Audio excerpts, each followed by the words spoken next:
So, my name is Lou, by the way. This is now the 4th installment of this series I'm doing with Beme. We don't have a name for it, so if you have a suggestion, let us know. Anyway, I was talking to my boss earlier this week, and I told him I was working on a script about net neutrality. I was super excited about it, and he was like, bad idea. See, Phil DeFranco did a great job. Yes, I saw it was good. John Oliver, HBO, Excellent, did he's great, the best he's fantastic. job. He's British. I could He's got also, a British accent. you pay me to do this type of stuff, very I could do it, charming.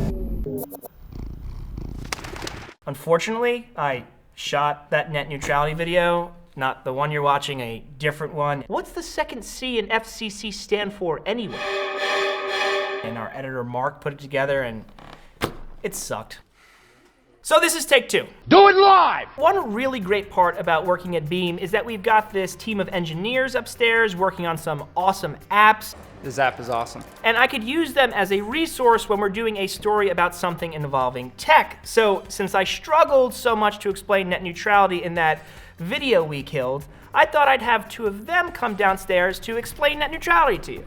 Net neutrality is the idea that every website, app, or piece of streaming content is treated equal. That means your internet provider can't block or slow down any website or app. Okay, great. Thank you for your help, nerds. I will take it from here. Basically, without net neutrality, which has been in effect in the United States since 2015, experts warn we might get shittier internet service, more expensive streaming, and basically a situation in which our ISPs, or internet service providers, that's companies like Verizon, AT&T, or if you're really unlucky, Spectrum, would become the gatekeepers to the online world, forcing websites and apps to cough up extra money to load quickly.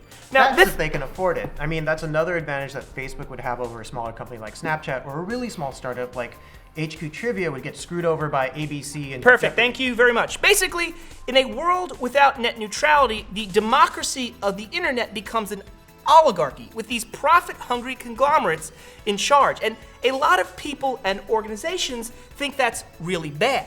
Big tech companies, internet advocacy groups, consumer advocacy groups, more than 3/4 of the US population, some national governments, they all support net neutrality. But who in their right minds would want to eliminate net neutrality? We don't have a board. There's no... The leading figure in this unpopular but unfortunately inevitable movement is Ajit Pai. He's the current head of the FCC. That's the Federal Communication... It's Commission, right? That's the Federal Communication Commission. I don't really want to get into how the FCC works, but in essence, anything the chairman says goes. And this chairman, a former lawyer for Verizon, by the way, which isn't shady or self-dealing at all, says net neutrality must go away because it hurts innovation and slows investment in internet services and infrastructure. Pai's FCC is set to kill net neutrality on December 14th. It's almost definitely gonna happen. I'm sorry, it sucks, but that's how these things work. But a quick aside here, Pai is receiving death threats. His children are getting harassed. I could definitely understand getting mad at the dude, but have some class about it. Anyway, Pai would tell you he supports the ideas central to net neutrality. He just hates government-imposed regulations of any sort. He thinks regulations are bad for business and bad for job creation, and basically the idea is that the government just gets in the way of things. And when you think about how healthcare works and, I don't know, water in Flint, Michigan, he's sort of got a point.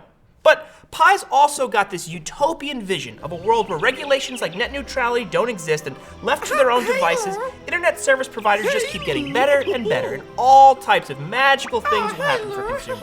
Prices will go down, speeds will get faster. Verizon might even show up on time for that installation. It's a 4-hour window. How is that even hard? Dude, I'm in the middle of the show. It's a little too late.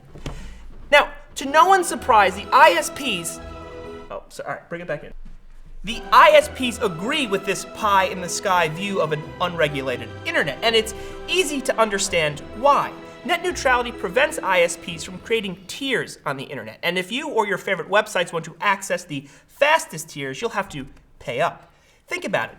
Cord cutting has hurt conglomerates like Verizon and Comcast. It's eaten into their cable TV profits, and they're like, oh shit, how do we keep screwing consumers? I know, let's offer them faster internet and faster streaming. You could call me cynical, but I have a suspicion faster means the service you're currently getting. And then there'll just be a slower, shittier service for people who won't pay extra. Net neutrality also prevents the ISPs from playing favorites. Let's consider a crazy hypothetical situation. Say, I don't know, AT&T buys Beme's parent company, Time Warner, and AT&T now notices they have a slow-growing YouTube channel that employs a portly John Oliver wannabe with an annoying voice. And by some unlikely miracle, this John Oliver wannabe becomes super popular. Yeah? You think that's gonna happen? What is the deal with all these interruptions? Lou, it's a metaphor.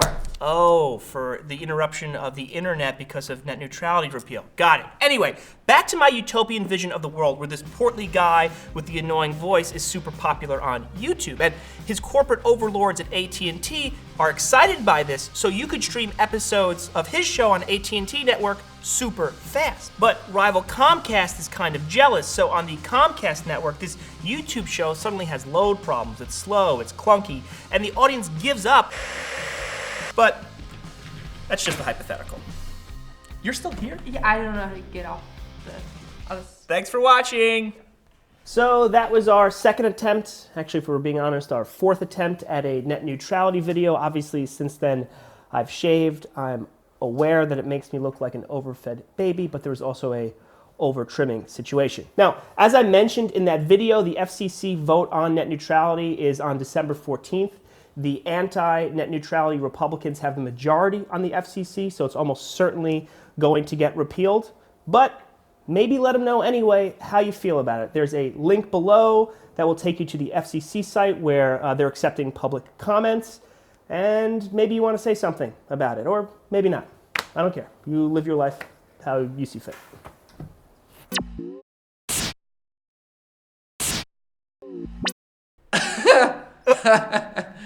Oh, hey, Lou.